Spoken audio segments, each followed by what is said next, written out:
are supposedly on the same league of those who are expected to train others for godliness. So whatever is said of them can be applied doon sa parents, although not in every context. But let us just see some classification or qualification of a hypocrite na kapag ka-present in sa family will also damage. The first is found in Matthew 23, verse 2. Simulan natin sa verse 1. Matthew 23, verse 1. Pat, pakibasa nga.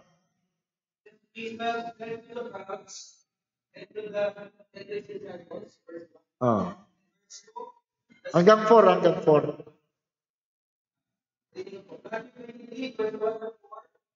Then Jesus said to the crowd, the scribes and the Pharisees sit on Moses' seat. So do and observe everything, but not the works they do, for they preach but do not practice. They tie up heavy burdens from where and lay them on people's shoulders, but they themselves are not willing to move them with their feet. Hindi ISB, hindi yan, ISB? Ako pala hindi. So, ang sabi ng ating Panginoon sa mga scribes and Pharisees, you sit on Moses' seat. Sino ba si Moses? Si Moses ang nagbigay ng law. So, when you sit on Moses' seat, you assume to yourself the role of a teacher of righteousness, the teacher of godliness. Sitting at Moses' seat is a description of one who assumes the role of a spiritual teacher. Di ba? Kahit the Pharisees and scribe, description yan ng parents. From Deuteronomy 6 to Ephesians 6, yun ang description ng parents. And note that yung indictment ng Panginoon is the double standard they maintain. One for their subject and one for themselves. Do as I do, do as I say. It applies to you. The commandment, the requirements, and the duties that I know that I am teaching you, it applies to you. But it does not apply to me. And so, do as I say, but not as I do. Sundin mo yung sinasabi ko sa iyo, sasabihin ko sa iyo mali. Pero hindi yung ginagawa ko. Short of saying, or probably we can say, actually saying, I am not covered with these things that I am teaching you. When it comes to others, they are so strict to follow not only the law of Moses, but even the tradition of the elders, yung mga Pharisees.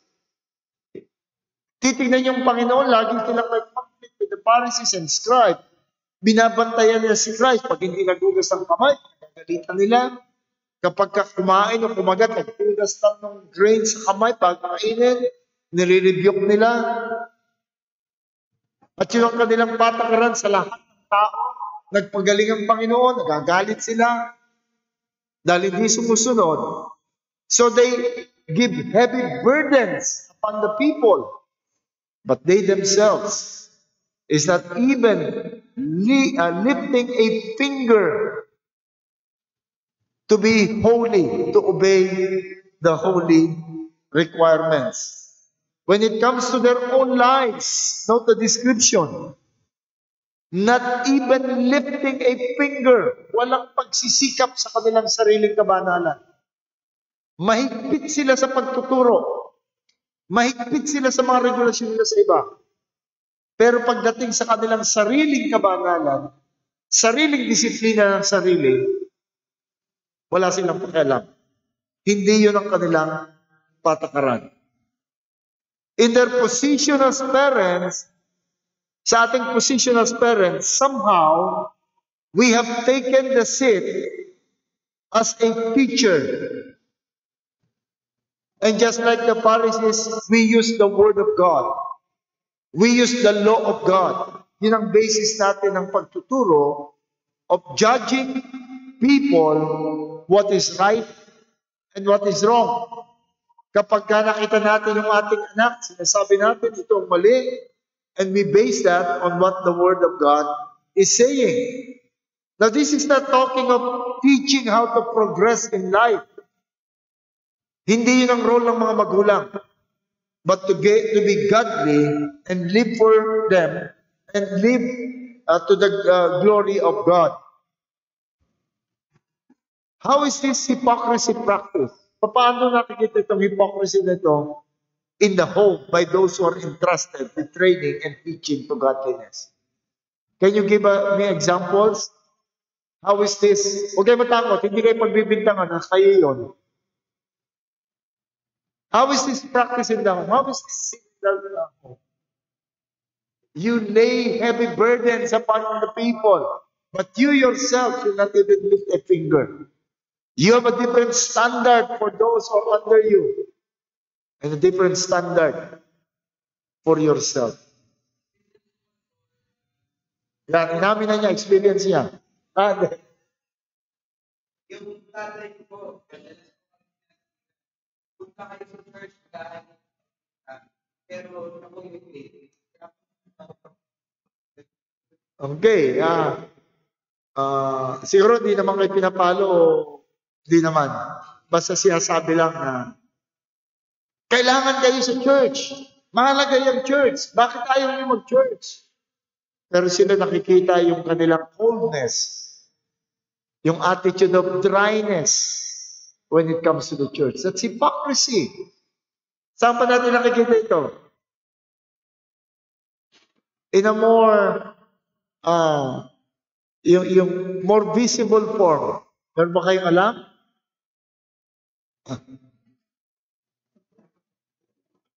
Pinapagalitan natin halimbawa ang ating mga anak kapag sila'y nag-aaway. Pag nag-aaway mga anak, pinapagalitan natin. Kaya away kayo ng away. Matuto kayo mag-control ng inyong galit. Harap-harapan kayo nag-aaway, nagsisigawan, parang hindi kayo magkakapatid. Pagkatapos silang mag-asawa, mag-aaway ng walang control. O pag nagalit si parents, ididil niya yung kanyang mga anak with an uncontrolled show of anger. Uncontrolled show of anger. That's hypocrisy. That's hypocrisy.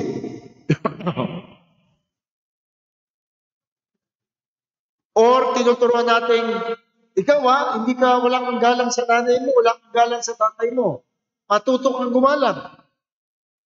Pagkatapos makikita ka, hindi mo ginagalang yung asawa mo. Hinihiya mo.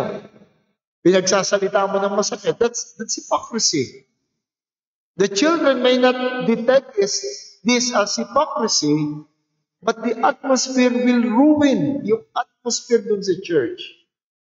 And eventually, it would ruin yung ating desire to raise them in a godly passion. Meron ba? Meron ba? Yung mga magulang, tuturuan niya yung mga anak niya na matuto kang gumalang sa magulang mo. Mag-submit kayo sa authority. Honor authorities. Sabi ng nanay, ikaw, wala kang galang kung makasagot ka sa akin. Sinabi ko na sa iyo ganyan, hindi mo pa rin ginagawa. Sinabi ng Panginoon, igalang mo yung pagkatapos kung makipag-argue yung nanay doon sa kanyang asawa, kahit galit na yung asawa dahil sa argument niya, nakikita ng mga bata, how can I, in the mind of the children, how can I respect dad when my mom is not respecting him? How can I obey my dad when my mother, who is supposed to respect, is not respecting? How can I deal tenderly with my mother or with my other siblings when my dad is not dealing with my mom in a tender way? I can hear him saying words that are hurting. So, paano mangyayari yun? Double standard. Do as I say, not as I show you. Or, minention ni Pat kanina, bringing children to church, telling them how important it is. But there is really little devotion seen in the parents. No prayer in the home. No devotion, no family worship. Pagkatapos dadalhin mo sa church.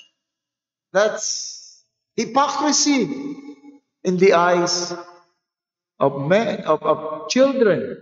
Ang mangyayari nun, they would just look at the church as an end of the week obligation. Not really a devotion. You see, Sunday is just the culmination of the week. 6 days you shall work. 6 days you ask God for your daily bread. 6 days you ask God to deliver you from evil.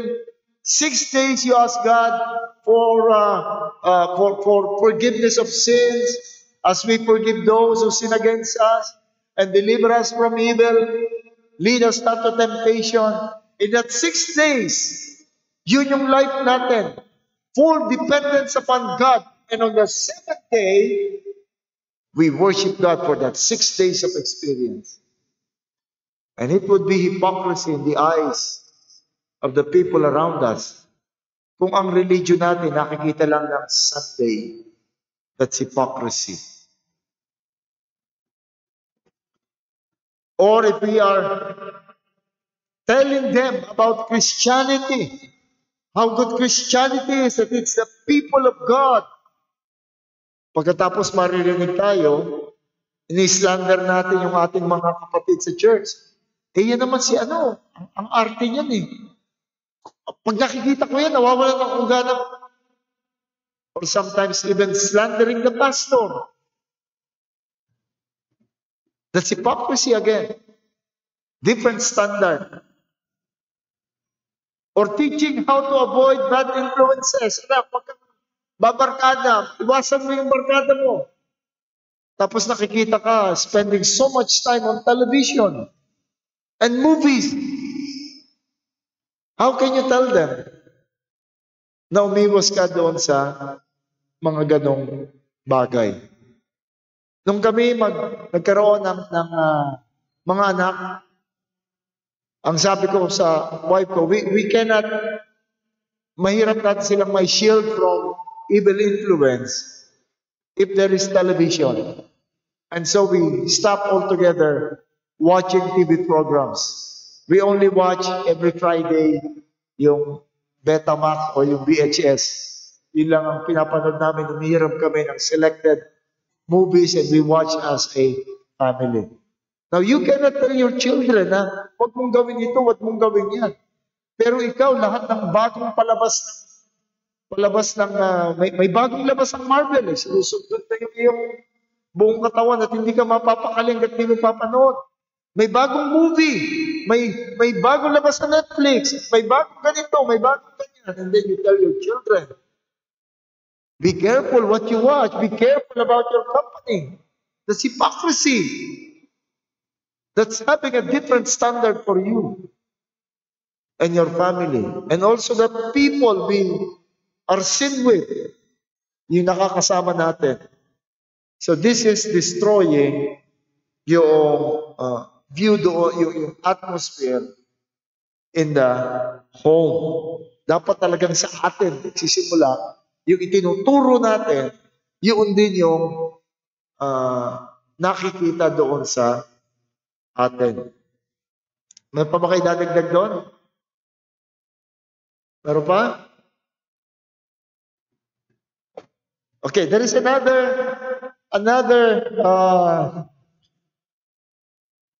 classification of hypocrisy. It's in verse 5. Wait. Yes, verse 5 hanggang verse 12. Brother Dennis, pwede pakibasa? 23, verse 5. Well, they do all their deeds to be seen by others. For they make their phylacteries broad, their fringes long. They love and place honor feasts and the best seats in the synagogues, and greetings in the marketplaces, and being called Rabbi by others. But you are not being called Rabbi, for you have one teacher, and you are all brothers, and call no man your father, for you have one Father, who is in heaven. Neither be called instructors, for you have one instructor, Christ. The greatest among you shall be your servant. Okay, ang ganda lang. Okay, anong pinakikita rito? Anong form of hypocrisy ito? What form of hypocrisy is this?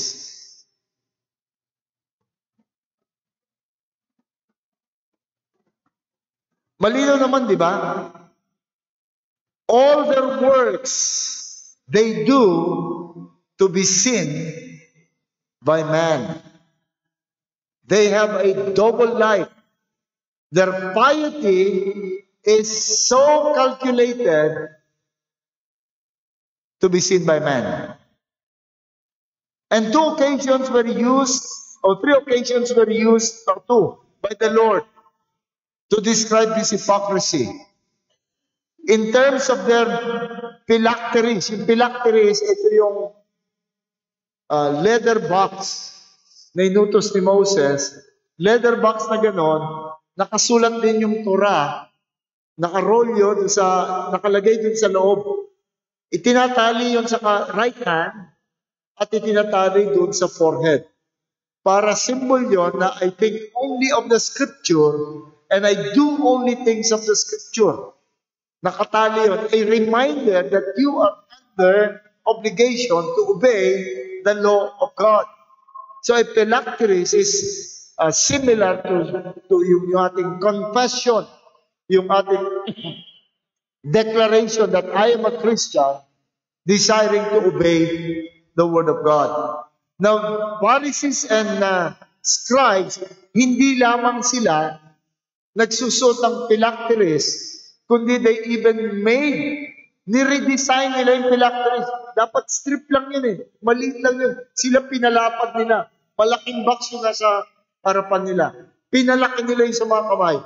For what purpose? To be seen by others. Gustong-gusto nilang magpakita ng piety in their outside life. At ang isa pa ay doon sa kanilang social life. Ang sabi rito sa atin, yung mga practices nila, they make nila, sa verse 6, they love the place of honor at feast and the best seats in the synagogues and greetings in the marketplace. So kapag ka nandun sila sa synagogue, gusto nila yung seat of the pious. Mas malapit ka rin sa stage, mas banal ka, mas kilala ka sa iyong, sila yung una, may mga prior seat doon. At gustong-gusto nilang tawagin sila ng mga title that would say that they are truly holy men. Father, teacher, gustong-gusto nila yung mga katawagan gano'n. Gustong-gusto nilang makilala sila sa kanilang mga title. But Jesus, who knew the heart, has a serious indictment. All are just for sure. In other words, they have double life. The one seen by others, and the other seen also only by those who are close to them and themselves. Iba yung buhay sa church. Iba yung buhay sa public life. Doon sa talagang nakikita doon sa home.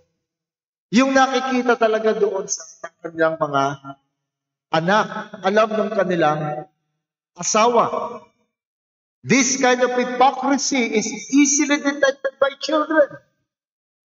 Do not underestimate our children. They know this hypocrisy. They do not need the ability of Jesus to read minds and hearts. Just by simply observing, they know their hypocrisy. Kung ang anak natin ay walang opportunity o guts na tanungin tayo doon sa sinabi, we will appear as hypocrites. Nilapitan remember, once I said na pinagpapahinga na ako ng aking mga anak, pinagpipilit na ako magpahinga na ako dahil sa age ko. One of my children approached me, kailan naman nangyari yun? Sino namang anak mo ang magsasabi nun sa iyo? So in other words, they are sensitive. If I said that, in hypocrisy, then magiging ano ko sa kanila. But I told the child, sinabi ko sa kanya, yung pangalan, at ito yung sinabi, you can check. Na pinagpapahinga ko, ayaw nila akong masyado nang mag-serve, ayaw nila akong masyado nang mag-act. Na magbakasyon ako.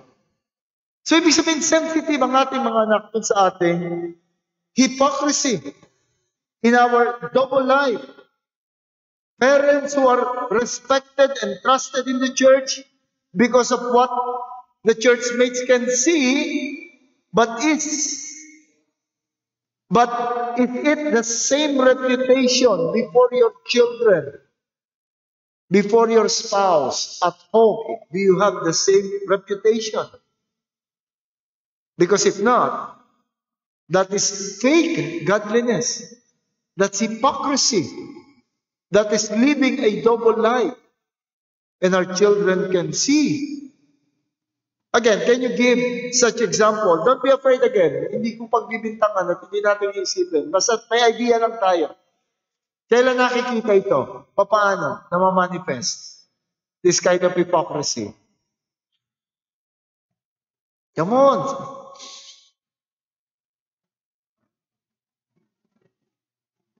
Si Jiro. Paano sa pagkain?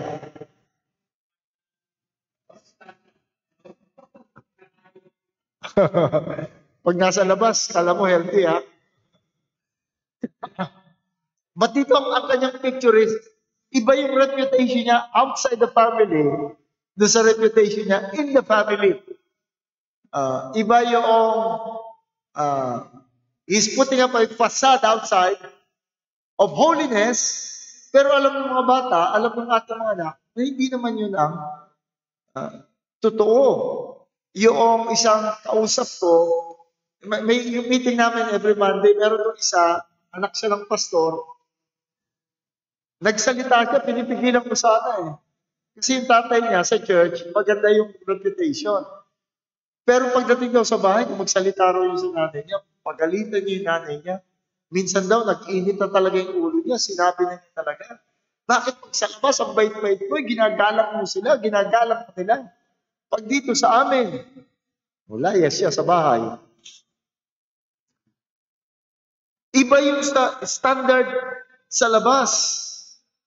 Kaya nga, di ba, sabi ko, when yung sa mga kalalakihan na pinatatayo natin dito, be sure, if you're reading the scripture, if you're leading them to worship, be sure na yung mga anak natin, alam na we really love the Lord.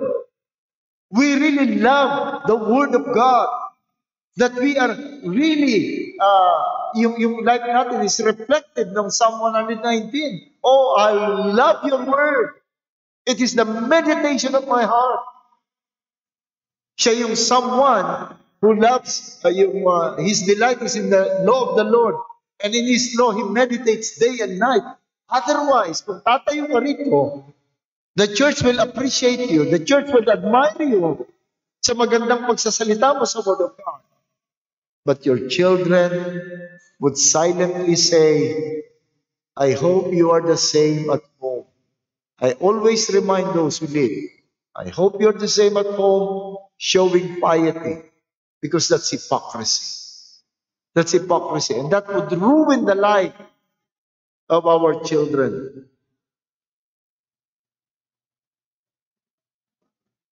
Sa church, masaya pagdating sa bahay. Away na. Away na yung mag-asawa, away na yung mga anak, nood na ng TV. Let us respect Sunday. Buti nga, wala nang laban si Pacquiao ngayon eh. Yan ang, kahit nung nasa Kalibo ako, talagang diretsana ako nagsasalita ro. Na-check po ko ilang laban ni Pacquiao. Talagang nawawala yung mga members pagdating ng hapon. Sabi ko, very short piety. Nasaan? O yung mag-asawa na magpapakita ng sweetness, family na magpapakita ng closeness at in the church. But there is so much dryness and coldness and apathy in the home. And the children can see na kunwari sweet sa bahay. Lalo na ngayon, nadagdagan pa, may social media. Pag nag-post, yung mga families, kung mag-post, kala mo, uy, ang sweet talaga nitong family dito. Talaga, ang close nila. Ang warm talaga. Tingnan mo, yung mag-asawa lagi. But the children knows. Alam ng mga bata. The children know. Alam nila. Hindi naman sila talaga ganyan. Sa social media lang yan. Pagdating sa bahay, hindi nagkikibuan yan. Hindi yan nagpapansinan eh.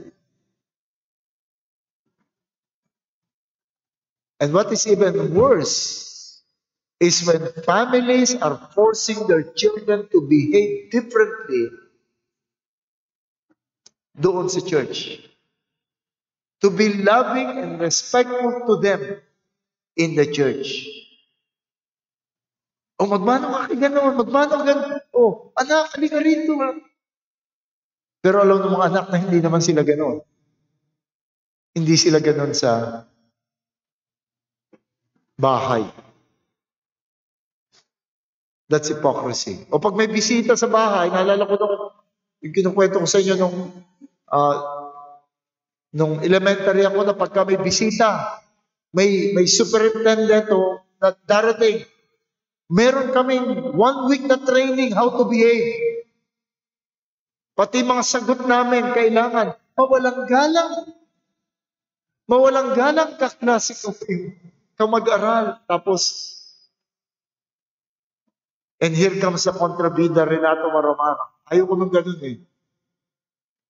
Sinisira ko lahat yung, iba yung sinasabi ko, iba yung sinasagot ko, iba yung, dadalhin pa kami ng teacher namin sa bahay nila.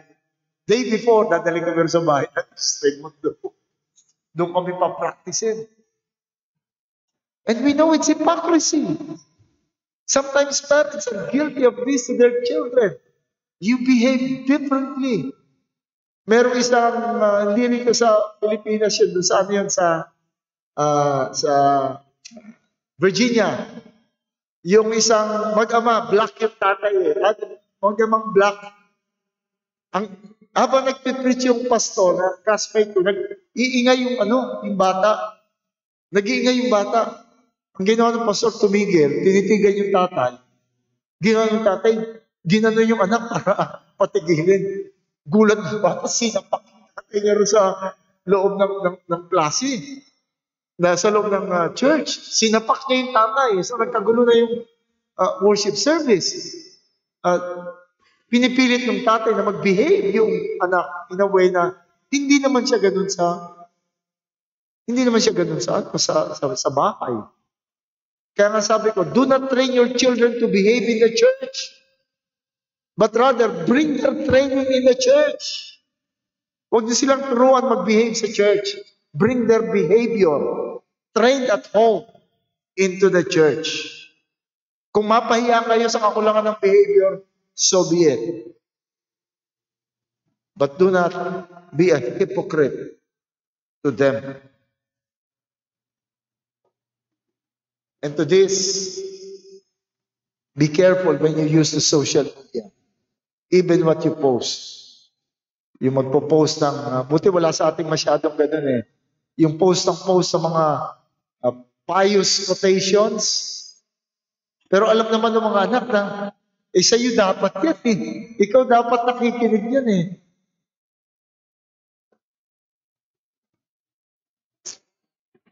Okay. Another form of hypocrisy that can be committed by parents, verse 16. verse 16 hanggang 22. Sino ba tawagin natin?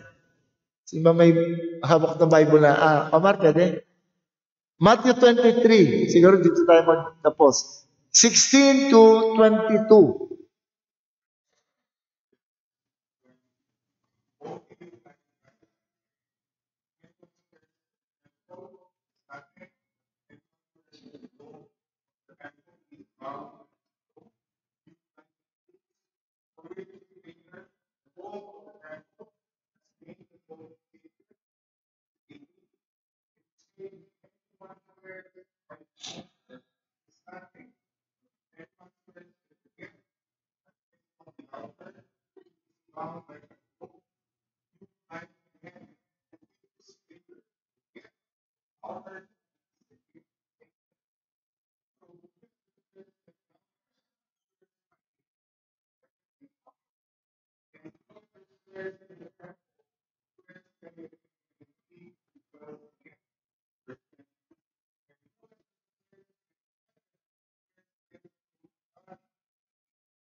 Okay.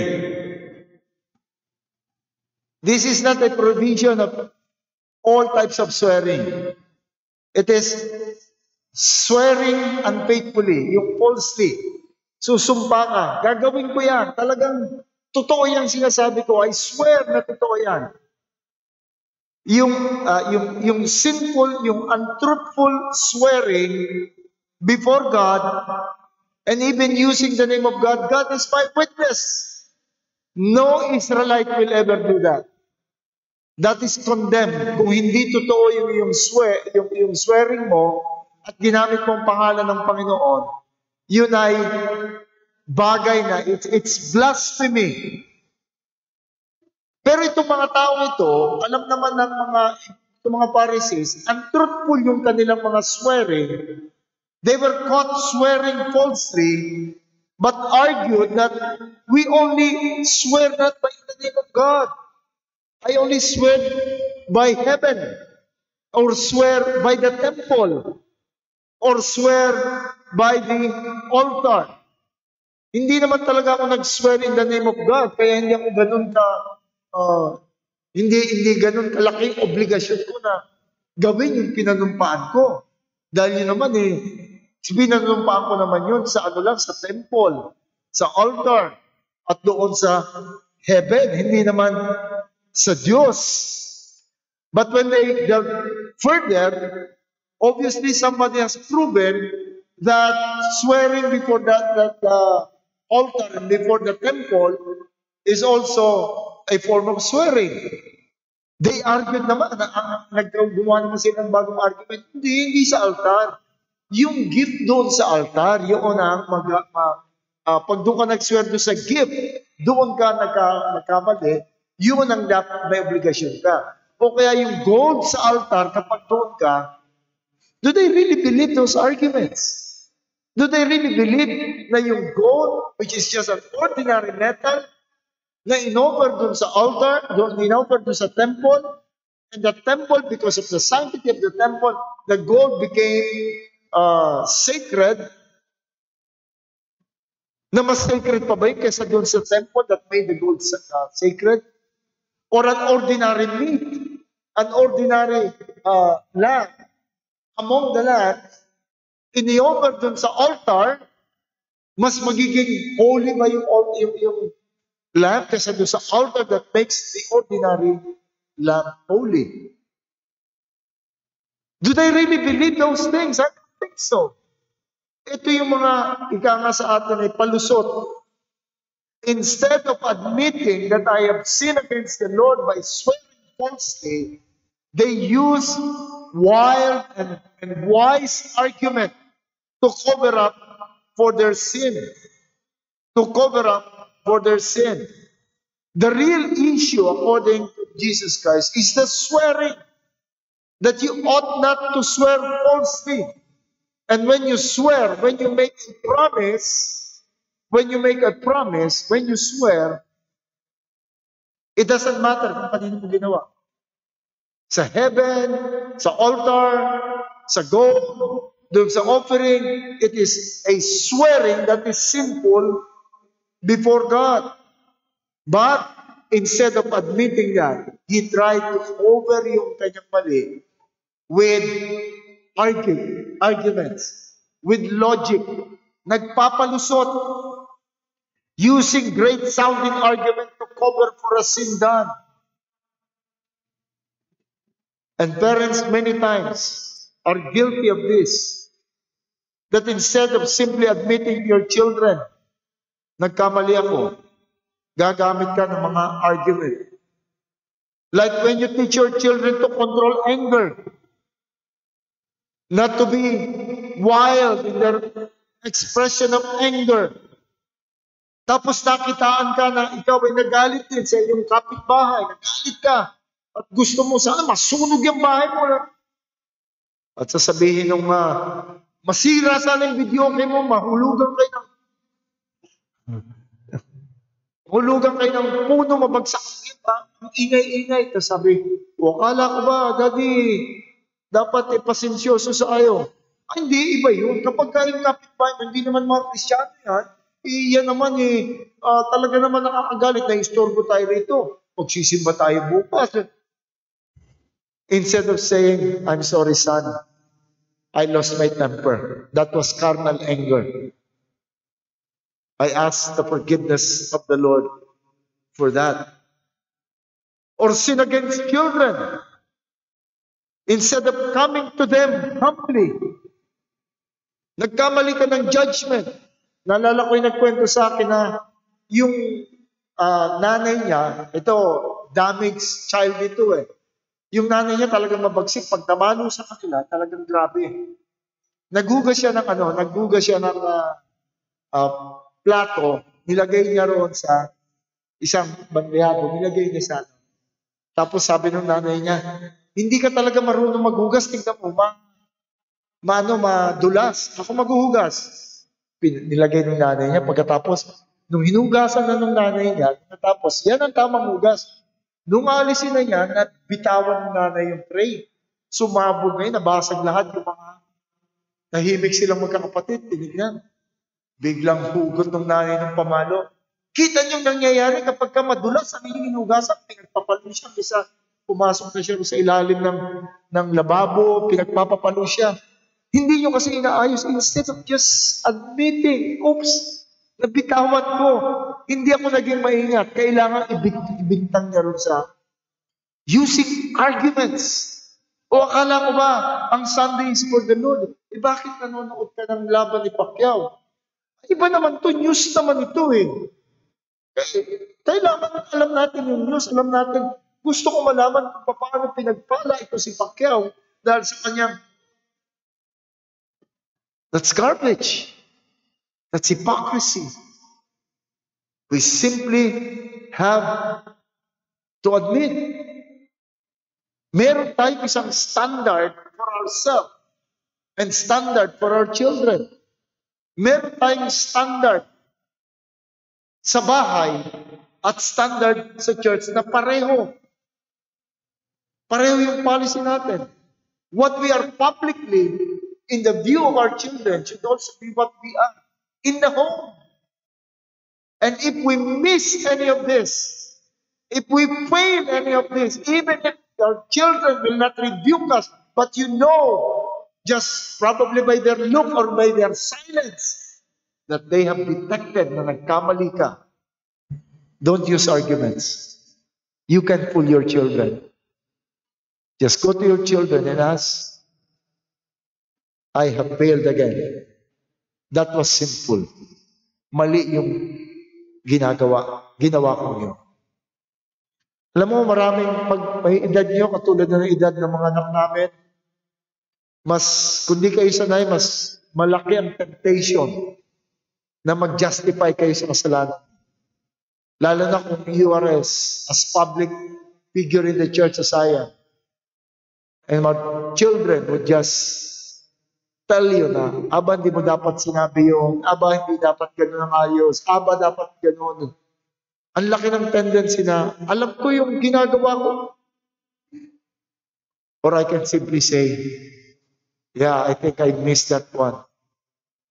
I think I was wrong in that one. Pati yung post ko, pag nag-comment ako sa GC, sabi niya, Aba, bakit ganun yung sinabi mo? Ganito ang effect niyan. Ang temptation is to defend myself, but no. Yeah, I missed that. Okay, I'll correct it. Hypocrisy can destroy discipline of our children. Okay. I've gone over time. So, meron bang question kahit ano lang? Kung meron kayong question o gustong idagdag natin sa ating discussion, meron pang isang form of hypocrisy in verse 24 sa na natin pag-usapan. Kung meron kayong question or any comment, please feel free na mag-message kayo sa akin. And I will include in the discussion. Or any insight that you would think that can help in our understanding para dito. I'm just really burdened sa nangyayari sa ating society, how families are deteriorating, at it would also affect the church. Kaya tingnan natin lahat. Okay, let's pray. O aming Panginoon, we thank you that you are a God who can read minds and hearts, that there is nothing hidden before you. So Lord, may you help us, parents and guardians, and those involved in training of children. May you help us, Lord, to be focused upon you and see what is pleasing before you and just be ready to repent and admit what is wrong in us. May you bless this, Lord, in the hearts of mind of everyone, especially those with children. Thank you, Father, and may you prepare us for our mission. Amen.